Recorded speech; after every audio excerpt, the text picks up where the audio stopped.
Hello all and welcome to today's video, and today I want to talk to you about multi-apping again. I did a video called Multi-App Like a Pro. I also did a video that was Multi-App Like a Pro Part 2, and this is going to be the third one that I'm talking about multi-apping and how to multi-app the right way.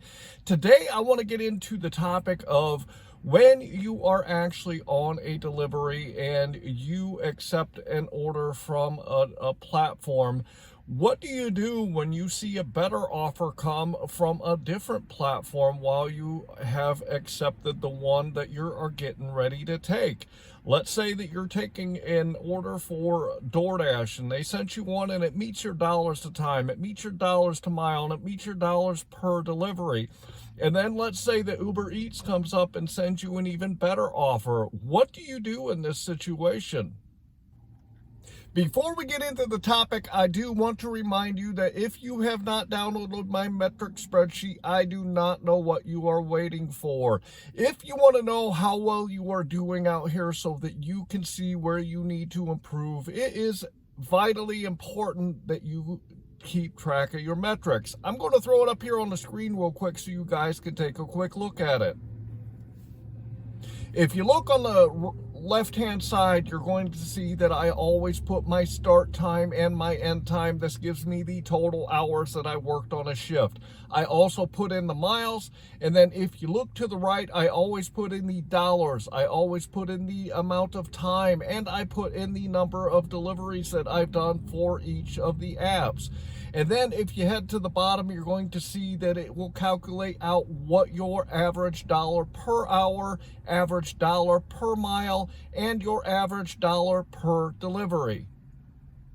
If you want to see where you need to improve, you have got to keep track of your metrics. So go down into my description and grab that metric spreadsheet if you haven't done so already. Also want to ask you to subscribe to my channel and like this video so that I can get it in front of more people.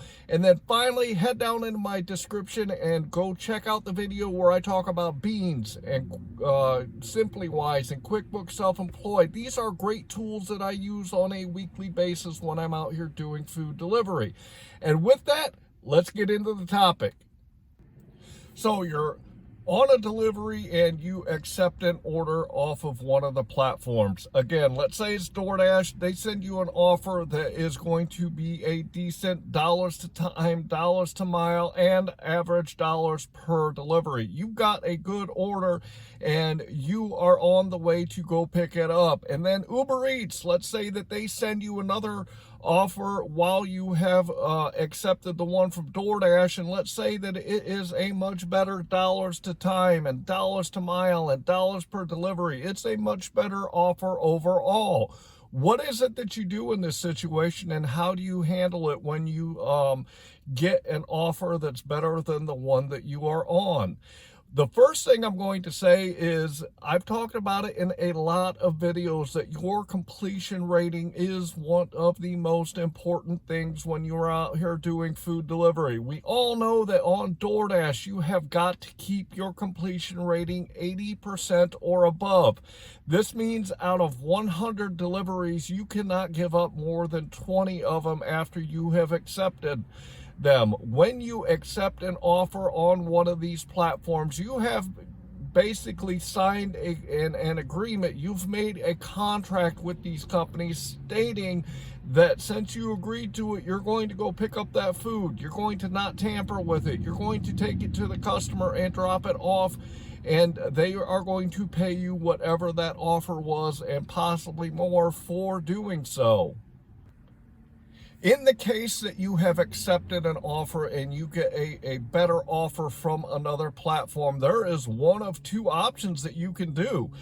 You can either give up the offer from the original platform and accept the offer from the new platform that is a better offer, or you can continue and finish the one that you are already on. So how do you make this choice? How do you decide whether or not you're going to either give back that order or you're going to go ahead and take it?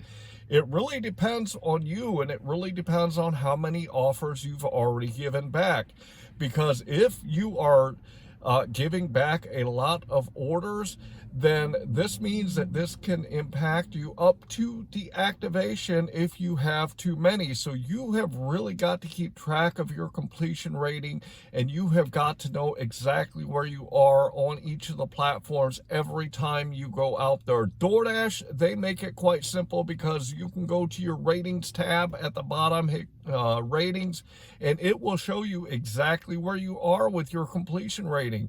And this is out of your last 100 deliveries. So as you accept more offers on DoorDash and don't give them back, that number will go up. Your completion rating will go up.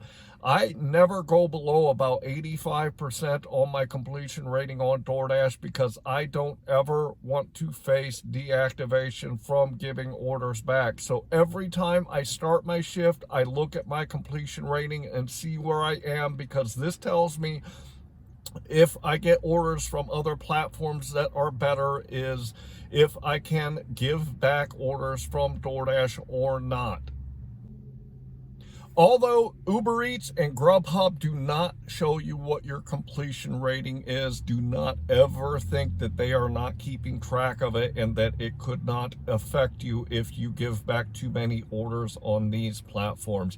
You have got to use this tactic very sparingly, because you want to keep your completion rating as high as possible. The only time I give orders back to platforms when I am actively on them is when I get a better offer from another platform, or I have accepted an offer when I'm multi-apping and I realize that I do not have time to finish the one that I'm actively on and be able to get to that next one in time to pick it up when the app wants me to.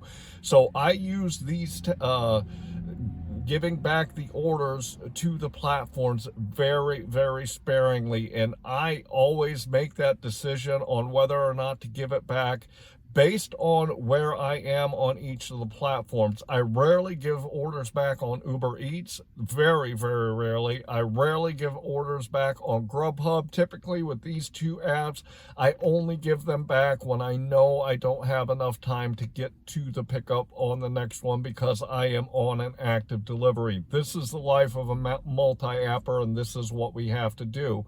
On DoorDash, I give those orders back to DoorDash more regularly than Uber Eats and GrubHub in my marketplace, because DoorDash is my lowest paying app that I've talked about to you guys in a lot of videos. So DoorDash, I do give more orders back to DoorDash than the other two apps. However, I am always keeping my eye on where I am on DoorDash with my completion rating, so that I don't ever face a nasty email or deactivation from DoorDash for giving back too many orders.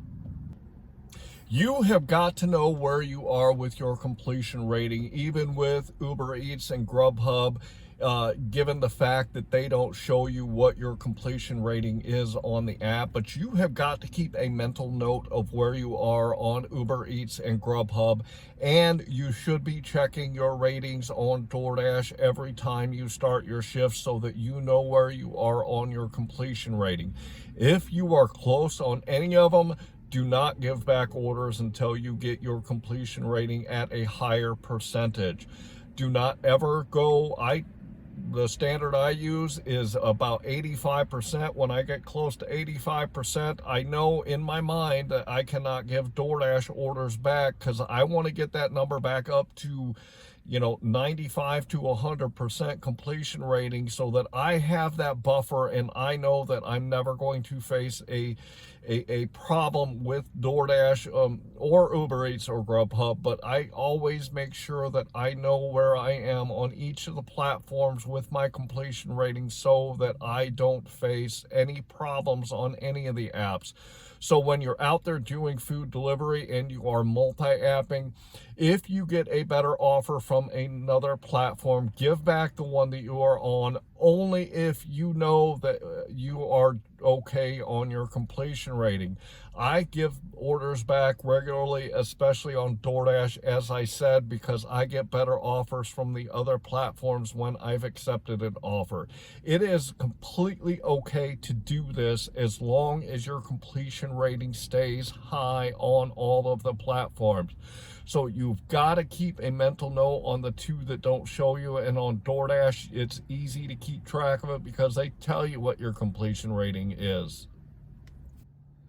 I really hope that you got a lot out of today's video, because when you are multi-apping and you see better offers on other platforms, it is easy to tell yourself that you should jump on them and take them, and it is easy to think that you should do the better order.